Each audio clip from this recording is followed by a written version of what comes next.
ऐसा मेरा मानना है अभिषेक जी। जी।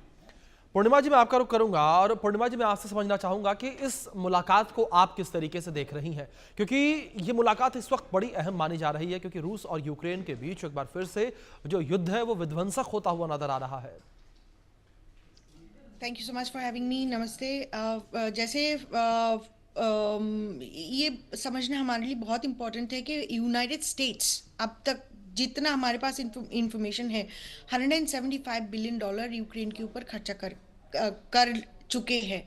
और उनका जो तरीका था मिलिट्री, फाइनेंशियल, ऑब्वियसली आपने देखा है, एड दिया है उनको।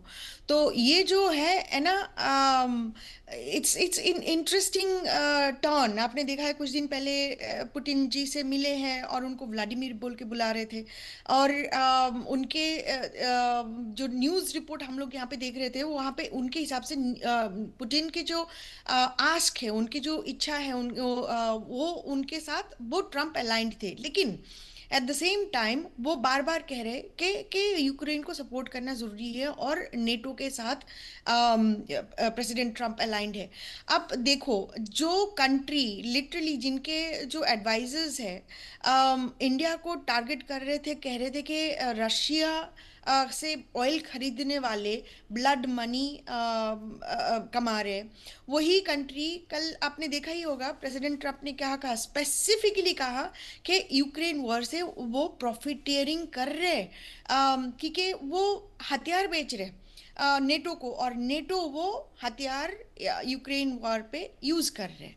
तो आप देखिए, ये जो कर रहे हैं बेसिकली यूनाइटेड स्टेट्स एक मोनोपोली गेम खेल रहे हैं। इंटेल कलेक्ट कर रहे हैं, रशिया का रिस्पांस कैसा है, उनका मिलिट्री टैक्टिक्स कैसा है, वो इंफॉर्मेशन कलेक्ट करने के लिए ये सब करा जा रहा है। और लिटरली यहाँ की जो डिफेंस इंडस्ट्री है, आप जो हथियार बनाते हैं, वेपन बनाते हैं, उनका तो दबदबा चल रहा है बेसिकली। और प्रेसिडेंट ट्रम्प ने भी उनका बजट बढ़ाया है to 1 billion, sorry, $1 trillion.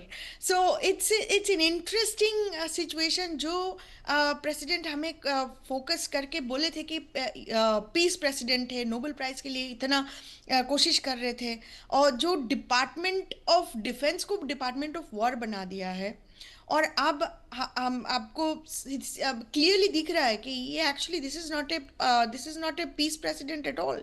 Unfortunately ये जैसे सर पहले कह रहे थे कि श्योर शॉट है, ये चलता रहेगा। और उनको युद्ध नहीं होगा तो उनका डिफेंस इंडस्ट्री कहाँ से पैसा बनाएंगे? कहीं ना कहीं से तो पैसा आना होगा ना, उनको तो हथियार बेचना है ना कहीं पे।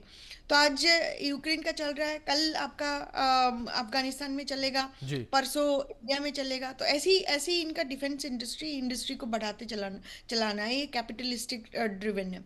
तो जी। वॉर में किसका अच्छा अच्छा ही हो रहा है, बुरा ही हो रहा है, उनमें कोई फर्क नहीं पड़ता। जी। हमारे country is actually in supreme position by selling weapons.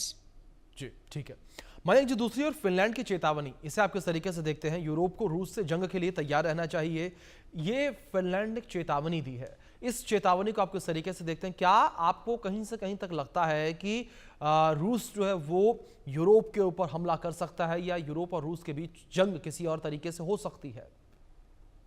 Abhishek ji, अगर आप थोड़ा सा हिस्ट्री में जाएंगे, आप फिनलैंड की हिस्ट्री देखेंगे, फिनलैंड जी। ने 2023 में नेटो को ज्वाइन किया था।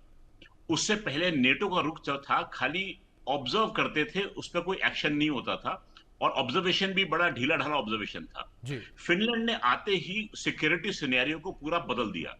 फिनलैंड ने आके ही हाइब्रिड वॉरफेयर की बात की।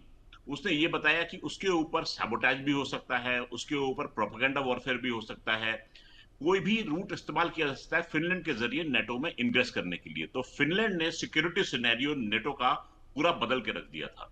अब उसने इनको ऑब्जर्व करना शुरू किया है, और ये भी बात बोली है, प्रेसिडेंट अलेक्जेंडर स्टब जो हैं फिनलैंड के, उन्होंने बड़ा कड़ा रुख इख्तियार किया है इसके ऊपर, और बोला है कि हम इसको ऑब्जर्व करेंगे। जिस एक्सरसाइज का मैंने जिक्र किया था, जैपाड 25, उस पर भी फिनलैंड की खास नजर है कि बेलारूस और रूस इस समय मिलकर क्या कर रहे हैं आखिर।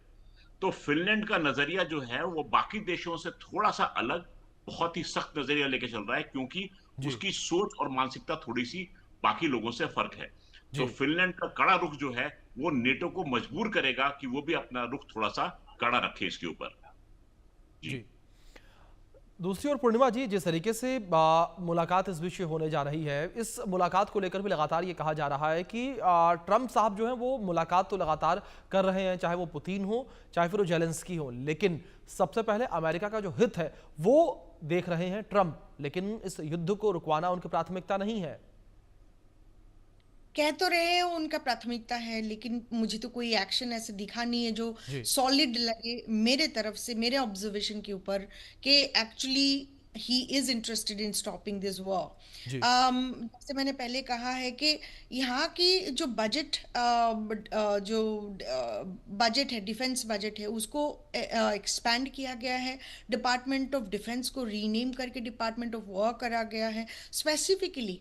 और उनकी जो भाषण है उसमें आप सुनेंगे तो ऐसा लगेगा कि defence was not fun at all, it has to be war and this is the time of war. ये अगर कोई भी leader of any country today says, आप उसमें उसमें से आप क्या इन्फ्रेंस ले सकते हो और उसमें से आप क्या इम्प्लाई कर सकते हो? तो बेसिकली हमारी जो कंट्री है ये डिफेंस इंडस्ट्री पे ही भरो डिपेंडेंट है at this point of time. वो वॉर नहीं चलेगा तो हमारा भूखमरी यहाँ पे शुरू हो जाएगी।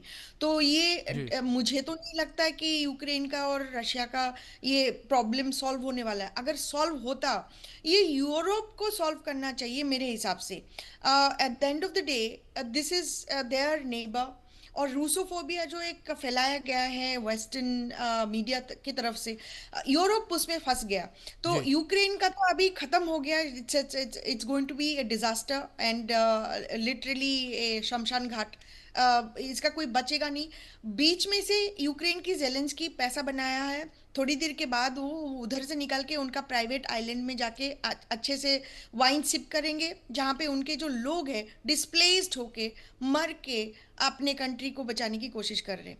और जी यहाँ पे आप देखिए इन टर्म्स ऑफ जो जगह रशिया ने अभी कब्जा किया ड्यूरिंग दिस पर्टिकुलर वॉर, वो जगह रशिया छोड़ेंगे नहीं, ऑब्वियसली नहीं छोड़ना चाहिए।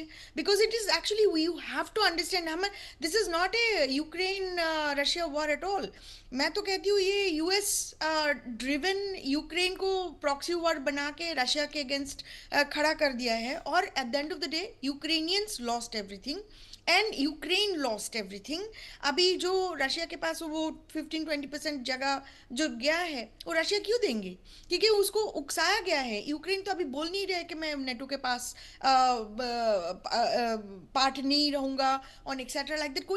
कोई वो वादा भी नहीं कर रहा है और बिल्कुल जगह बिल्कुल पूर्णिमा टेक्निकली जी, होने के भी तैयार नहीं है। सो ये बिल्कुल जो पूर्णिमा, जिस तरीके से आप ये तमाम बातें कह रही हैं, इसके बाद देखने वाली बात ये होगी कि युद्ध किस आयाम पर पहुंचता नजर आएगा। फिलहाल मैं आप दोनों से